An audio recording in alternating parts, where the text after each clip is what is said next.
ఉంది. గతంలో షాజహాన్ బాషా గారికి టికెట్ ప్రకటించిన వెంటనే మొట్టమొదట వచ్చినటువంటి గ్రామం మన గ్రామం. తిరిగి ఈరోజు ఎమ్మెల్యేగా ఈరోజు మళ్ళీ మన గ్రామానికి రావడం మనందరి అదృష్టం. సమస్యలు పరిష్కరించడంలో ఎంతో మంది ఎమ్మెల్యేలను చూశాను. చాలా చురుకుగా వ్యవహరించే వ్యక్తి. సమస్యలు ఏవైనా తన నోటీస్కి వస్తే అధికారులకు వెంటనే సమస్యలు పరిష్కారం అయ్యేంత వరకు పోరాడే వ్యక్తి. అటువంటి వ్యక్తి మనకు ఎమ్మెల్యే కావడం నిజంగా కూడా మనందరికీ అదృష్టం. తౌలం సర్పంచ్ రెడ్డప్ప గారు వేదిక మీకు రావాల్సిందిగా కోరుతున్నాం. కాబట్టి మనము ఈరోజు ఎన్నికైన తర్వాత 15 సంవత్సరాల తర్వాత పార్టీ, ఎమ్మెల్యే, ప్రభుత్వము, ఎమ్మెల్యే ఒకరే ఉన్నారు. కాబట్టి ఈరోజు పనులు జరిగేదానికి చక్కటి అవకాశం ఏర్పడింది. ఈ సందర్భంగా నేను ఒకటే చెప్తున్నా, ఈ పంచాయతీలో ఎటువంటి గొడవలు లేవు, ఎటువంటి ఫ్యాక్షన్ రాజకీయాలు లేవు, ఎటువంటి కక్ష సాధింపులు ఉండవు.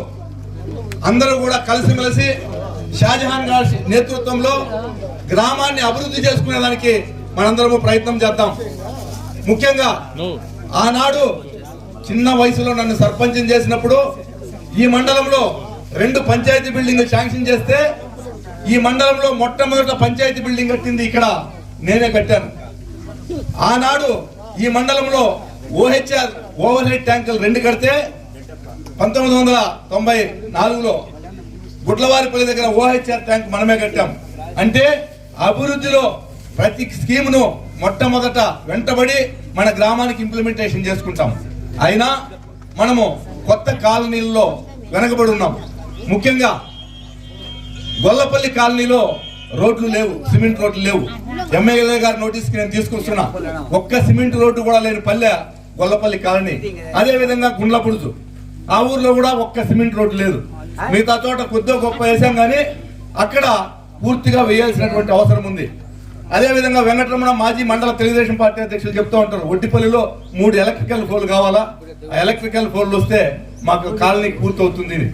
దీన్ని కూడా అర్జీ రూపంలో శాసనసభ్యులు గారి నోటీసుకి తీసుకొస్తున్నాం. అలాగే ఎగవమాచిరెడ్డి గారి పల్లిలో కొంత డ్రైనేజు, ఎగవమాచిరెడ్డి గారి పల్లి కాలనీలో సీసీ రోడ్లు అవసరమై ఉన్నాయి. వీటన్నిటినీ కూడా మనము ఎమ్మెల్యే గారి నోటీస్కి గ్రామ సమస్యలు తీసుకొస్తున్నాం.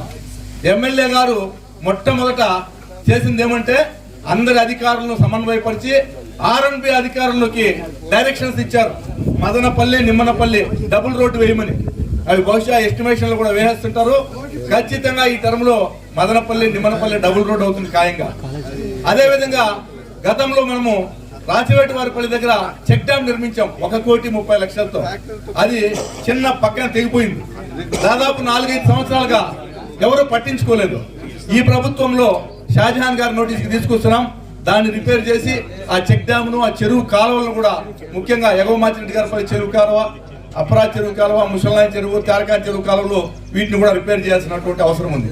కాబట్టి ఈ సమస్యలన్నింటినీ కూడా మీరు అర్జీ రూపంగా ఇస్తారు. అదేవిధంగా మీకున్నటువంటి సమస్యలు వ్యక్తిగతంగా ఇస్తే అధికారులకు తెలియజేస్తారు.